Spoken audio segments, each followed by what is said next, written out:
Oi, gente, meu nome é Paula, eu sou formada em Biomedicina pela Uniceubi, sou pós-graduada em Microbiologia Clínica pela Faculdade Tecnológica de Palmas e hoje estou aqui concorrendo a uma bolsa para pós-graduação de Ciências Forenses.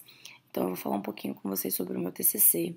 O meu TCC foi sobre Quorum Sensing, formação do biofilme e a ligação direta com a resistência a antimicrobianos. Então eu vou começar falando um pouquinho sobre o que é o Quorum Sensing. Tá? O Quorum Sensing ele é um processo de comunicação célula a célula e é uma expressão utilizada para descrever a intercomunicação entre bactérias e fazer o monitoramento populacional. O mecanismo do Quorum Sensing ele consiste na liberação de sinais químicos que são chamados autoindutores através da membrana bacteriana para o meio que elas se encontram, tá? Então, essas moléculas elas permitem que o ambiente que as bactérias se encontram seja monitorado. E a partir de uma certa concentração, elas desencadeiam alterações genéticas, né, na expressão dos genes, que possibilita a execução de funções importantes, como bioluminescência, virulência, motilidade e esporulação, além de torná-las mais adaptadas às competições com outras bactérias. Na literatura, são descritas uma variedade de moléculas indutoras gigantescas, e elas são agrupadas em 4 categorias diferentes. O primeiro grupo ele é denominado autoindutor 1, o A e 1, que são localizadas as moléculas que são derivadas de ácidos graxos e possuem a estrutura N-acil-homoserina-lactonas, que são utilizadas principalmente por bactérias gram-negativas na comunicação intraespécies. O segundo grupo, eles são denominados autoindutores 2, A e 2, que contém moléculas de furanosil-borato de éster, que são utilizadas por bactérias tanto gram-negativas quanto gram-positivas, em comunicações tanto intra- quanto interespécies. No terceiro grupo, o A e 3, são moléculas desconhecidas, mas sabe-se da presença delas principalmente na Escherichia coli. E o último grupo encontra-se os aminoácidos pequenos, que são utilizados por bactérias gram-positivas na comunicação intraespécies. Tá? Agora eu vou falar um pouquinho do biofilme.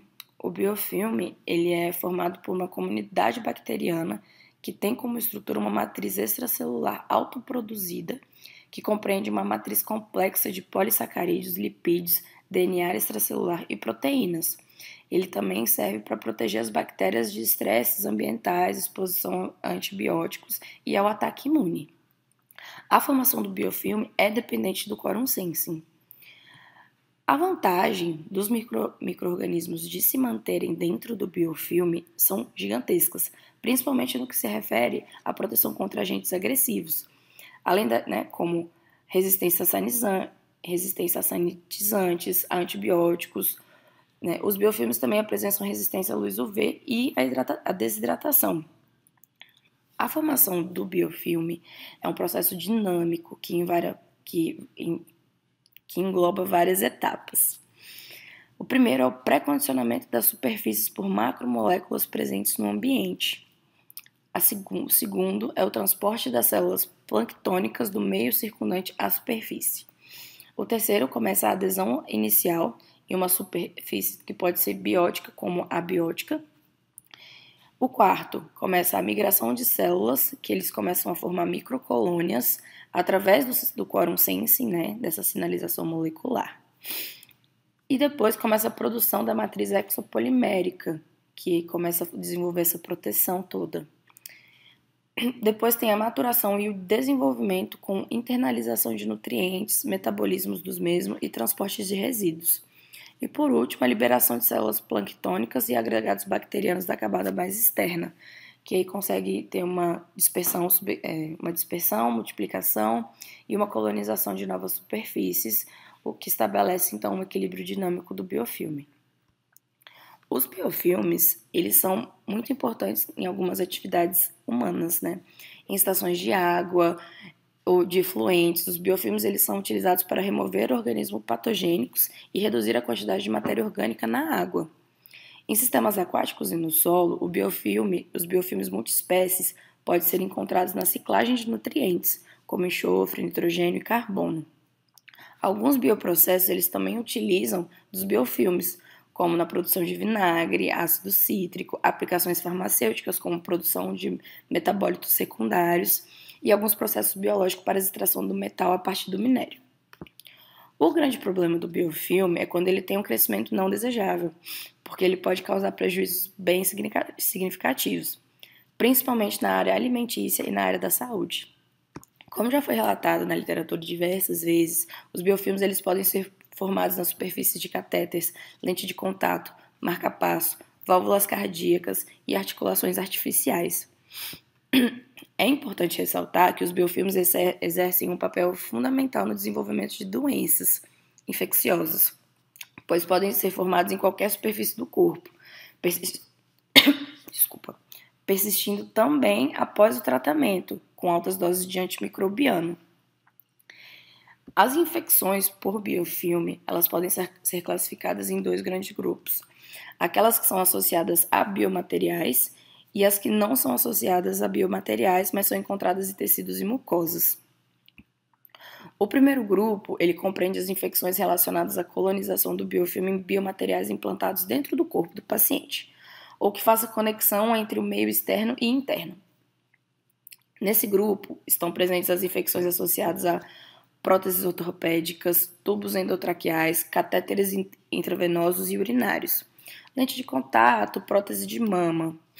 Já o segundo engloba os pacientes com infecções pulmonares crônicas decorrentes da fibrose cística e pacientes também com feridas crônicas. Nesse caso, o biofilme é encontrado no tecido e no escarro do paciente com fibrose cística.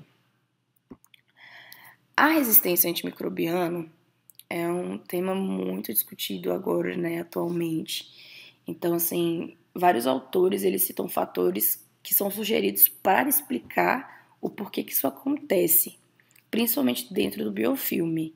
Então, alguns dos motivos dentro do biofilme, dessa resistência dentro do biofilme são o crescimento lento das células das camadas mais internas do biofilme, que essas células elas são chamadas de dormentes ou persistentes, que elas se encontram numa taxa metabólica reduzida e com pouca disponibilidade de oxigênio. A segunda é a baixa penetração dos agentes antimicrobianos, em que a matriz exopolimérica reduz a maneira química ou física da penetração do agente.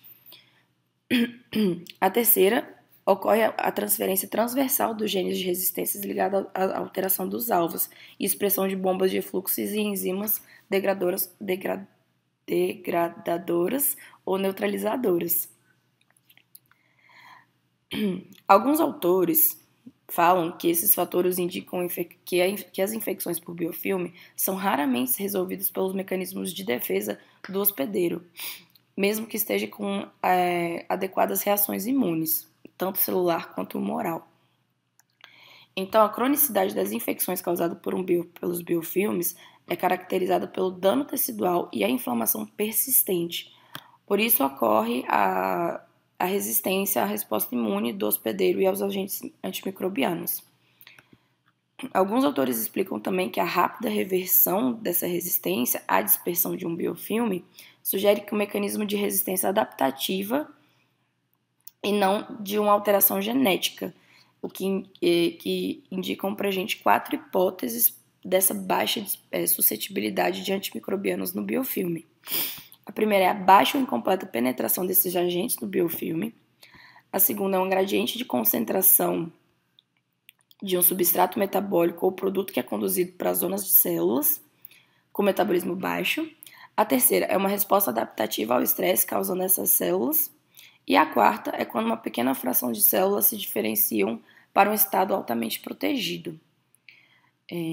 Gente, é só um pouquinho sobre o meu TCC, espero que vocês tenham se interessado, gostem do assunto e muito obrigada por quem votar em mim, tá bom? Tchau!